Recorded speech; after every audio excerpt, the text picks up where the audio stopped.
Here's exactly how you can hit level 40 the fastest way and get that free Pink Diamond Devin Booker. So here we are. We just loaded into it. Season just reset, and we have the wonderful free agent Jokic that you get off the rip. And there's a pretty good amount of season agendas that can be, had, and everything is looking a little bit different. You're back down to 0 wins on triple threat and all of the other stuff, but there's a lot better rewards. Luckily, the basketball fundamentals though has stayed, so we do have some pretty easy ways to get a lot of these. So essentially, let's look at the wonderful agendas and the lifetime agendas. So when you start off with daily challenges, I like to just kind of cover this a little bit every single time. If we look at it, there's 42 days left in the season. If we include, today as the season, like as a day in it, that's 43 days. And where you can see we get 450 XP.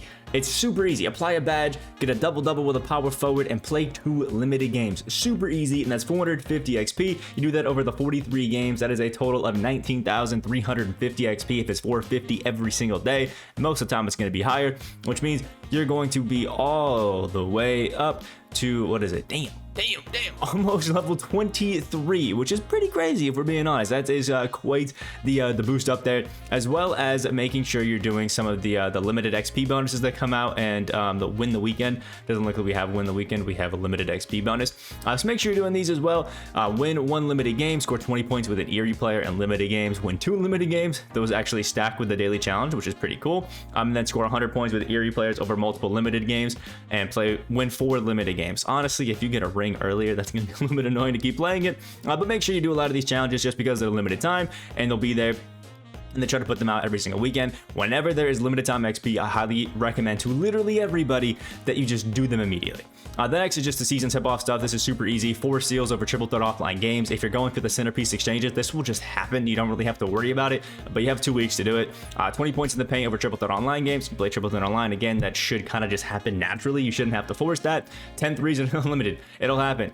10 fast break points in challenge games. That'll happen. 40 points with a player in a game. That's a little bit iffy, but for a lot of these harder challenges like triple doubles, 40 points, you should head over to challenges, go over to skill, do basketball fundamentals and inside scoring. These are super easy challenge games that you really don't have to work too hard to get. It's semi-pro 12-minute quarter games, and you only end the game when you get 5 baskets off post moves with a player for this inside scoring one, which is super easy, which means you just have to play a semi-pro game, and then once you're done with it, take 5 post fades, 5 drop steps, whatever it is with like the center, and then boom, you're done, the game ends, and you have these easy challenges. So highly recommend doing any of those because they're just super easy challenges. Then you get the Ferocious. Every single week, there's going to be Tuesday and Friday content drops. Make sure you don't forget about either of those. They are super important. But for most people, you'll probably only be able to get the diamonds and below. I personally don't even get the pink diamonds myself. It just takes, too much MT to do it with how it is right now. But make sure you get whatever you can.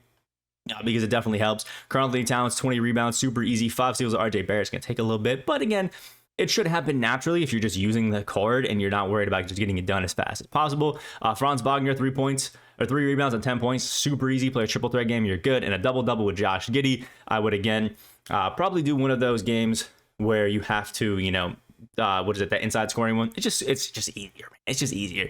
If you get some dunks, you will get a historic pennant. They definitely want people to get their trophy case rewards because we've been saying it was a little bit more difficult. And then if you get 10 points in the paint with an original owner Ferocious player, you'll be able to get some nice stuff. Keep in mind that you actually do get some, I think, packs just throughout playing some things. You get Eerie's, sadly, throughout these. But I think if you play the challenges in here in the Ferocious, once you beat all 3 of these, you will actually get a Ferocious pack. And if you get a Ferocious player out of that, then you can do that challenge with the original owner. So just, certain things to keep an eye out for and have, looking at. Then we have the Season 2 Eerie, just some new cards. This is kind of pretty standard. If you use some of them in a clutch time, like win 2 clutch time games using 5 players, you get 750. If you win 2 triple threat games with them, which I highly recommend, super easy, you get 500. 50 points with them, boom, 1,000. If you get 15 rebounds and you get 23 pointers, it's nice and easy. If you pick up the reward Moses Malone or the reward Isaiah Thomas, you can get more XP. So just keep in mind, if you lock these in, you're opening packs and you have these, lock those sets in if you feel like it, and get these guys for hopefully cheap. And then there's some XP. It's super easy. And then if you get some original owners, which if you do, it'll be from some of those packs. I mean, you saw them all the way throughout, the levels. So just keep in mind, as you open some of those packs, you have in the first 2 weeks, you can actually play 20 minutes, you get 500 XP, and win a game using 13 of them, which you probably won't be able to do unless you get a lot of them, you can go ahead and get 1500. Then there's some nice triple threat co-op ones, because I'm going to assume not too many people are playing it. So if you win 10 triple threat co-op games, you get a massive amount of XP. There's 5,000 right there, and then another 1,500. That's pretty great. That's a pretty crazy amount, I'm not gonna lie, for just playing triple threat co-op. 7,500 XP just from doing these, and you have the whole season to win 10 triple threat co-op games. Get some friends, go out there, play some fun. It's gonna be too bad. Then we got the My Team Wins. This is just a whole season.